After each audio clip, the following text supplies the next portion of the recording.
Hello, how's it going? Welcome to Hosted by Muse. We're going to play some of our favourite videos for you. I'm Matt. My name's Dominic. And we played a band called Muse, by the way, in case you didn't guess. So we're going to play some of the videos we like, and some videos we haven't seen, but we would like to see. The first one is... I think we're going to start with Arcade Fire. I guess a relatively new band. The track is called Neighbourhood. Welcome back to Hosted by Muse. We've swapped bodies. The next band is a band we've toured with many times, one of my favourite bands. First album was great, second album was a bit of a shame, production-wise, because they did the second album. It's a band called Millionaire, by the way. They did a second album with a bloke from Queens of the Stone Age, and I don't think he's the best producer. He sort of made a bit of a hash job of it. Isn't that right? Yeah, I think it went a bit wrong. But this track is... I think it's the first track off their new album, Paradisiac, and this track is called I'm on High. The video's really cool, though, because it's one of those videos where it's all one camera shot, man. But it's them, it's like a big club scene, loads of people, getting loose, dancing, snogging other people, and there's just one camera shot flying around this club, so it's pretty cool video. So here it is, Millionaire, I'm on a High. Welcome back again. Still here, still hanging around in lovely Vienna, great city.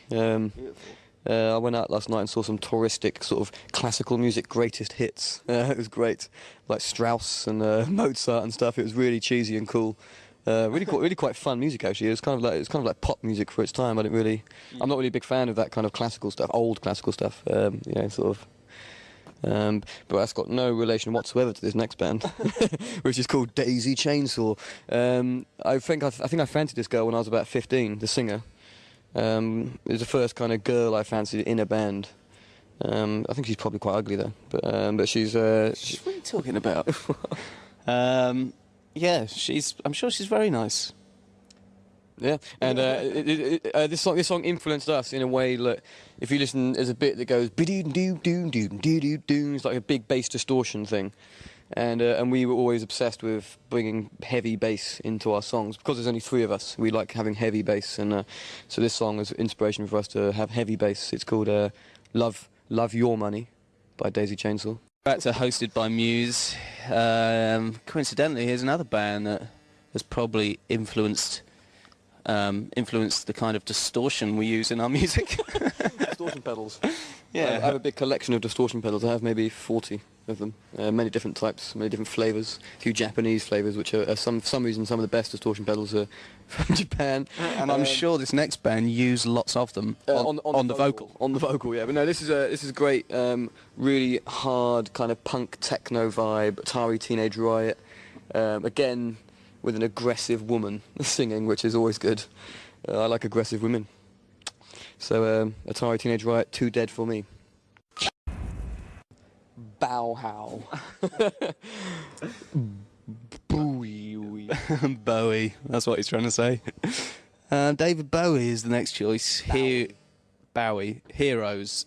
I've never seen the video, but I like the song very much. Great song. I think this song was a big inspiration for U2, I think. I heard an interview with Bono, and he was talking about how they went to Berlin, because I think he recorded this song in Berlin. David Bowie did, I think, and I think U2 tried to do the same thing. I think that was when U2 recorded the album. What was the album after Joshua Tree? Achtung Baby, yeah, and I think they were trying to recreate that kind of vibe, but I think Bowie did it probably. He captured something with this song, some kind of great feeling of hope in a very desperate situation. I think Heroes is the song. I've never seen the video, so I'd like to see it. I imagine it's just some sort of, was it 70s or something, so it's probably just like a bunch of... Is it the one where he's like dressed up as a clown on a beach? Let's hope not. Is it that one? Or is it that... That's a different video, isn't it? Yeah, but let's hope he's dressed up with some kind of clown outfit singing Heroes. Bowie, Bow-how. Hi there, we're called Muse, and we're going to take it straight back to 1990, probably. Maybe 1989 now, with a group, outfit, band, not sure what they were, called Mars. I think it may have been earlier now. I think this is like early 80s.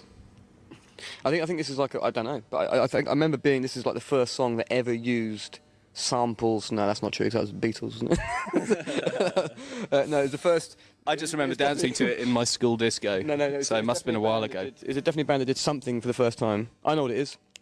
It's the first song that was ever created totally with loops and samples, only loops and samples. So this is almost like the beginning of modern sort of dance music and kind of electronic music. Yeah, you had like the Beatles who did that song about there's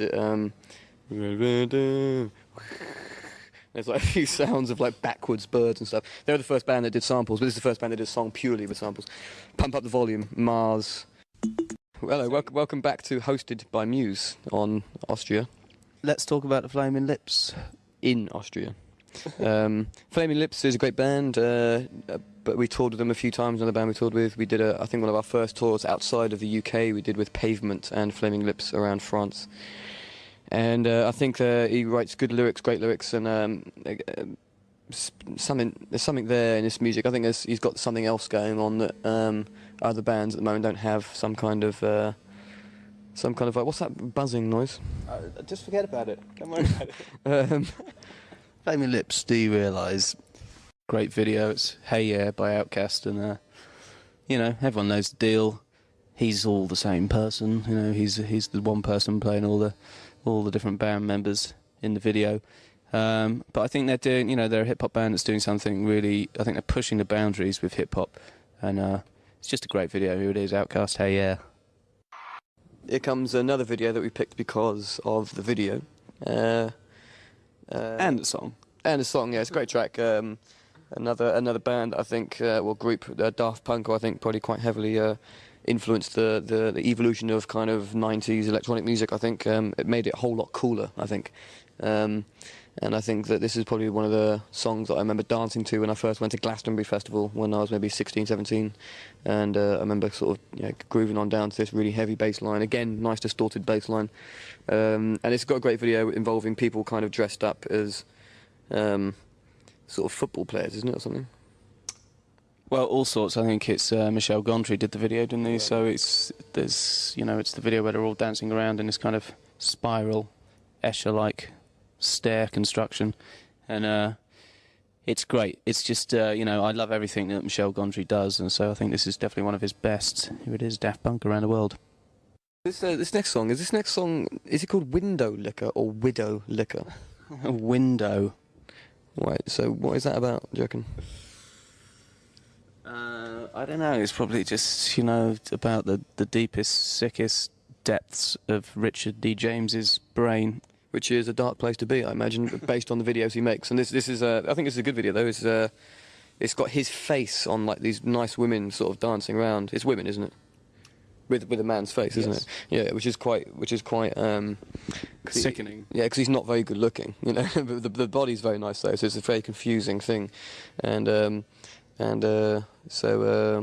it's a great video maker, probably one of the best electronic artists around, very influential again. Yeah, groundbreaking. I'd certainly say that. I remember the first time I ever saw anything by FX Twin was probably the Come to Daddy video, again directed by Chris Cunningham.